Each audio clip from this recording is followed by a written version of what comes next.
And it is time for the love talk of the day. Um, 1 Corinthians 13:13 says, "And now these three remain: faith, hope, and love. But the greatest of these is love." I know that's interesting for some people. You gotta have faith. You gotta have faith. Have faith. You gotta have faith. And yes, you do have to have faith. But the scripture says, "But the greatest of these is love." There's something very, very amazing about love and what it does. It heals, it fills, it restores, and it repairs. If I can be transparent, I travel and I'm out of town, and sometimes you have conversations while you're out of town, and I'm just, for me, it just, certain conversations feel different when I'm out of town. If I'm talking to Warren and we're talking about something and we're, kind of disagreeing and I'm there, it's different.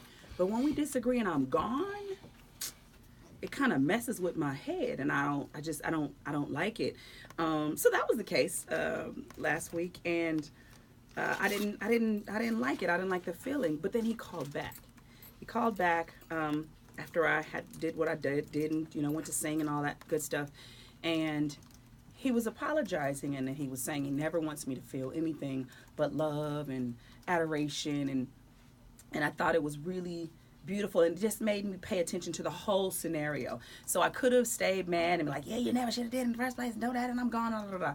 But do I want to be right, or do I want things to be right? I always want things to be right. So whenever there is an opportunity to really let love flow, to hear and to listen and to talk and to communicate, I'm always open for that. And I know, in this world that we live in, we're always trying to protect ourselves. And some things just happen. I don't think, people intentionally want to get under your skin. I think he thought he was being funny, actually, and kind of wasn't funny to me. And I don't think he knew it.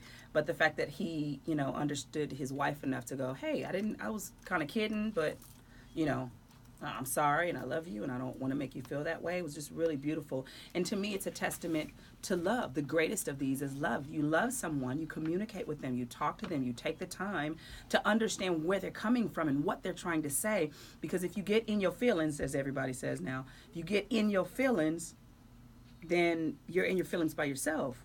You don't even really define what the feeling is. You're just feeling a feeling that you don't know what you feel like. So why not let love in? Because we know clearly what love is. And we know what love does.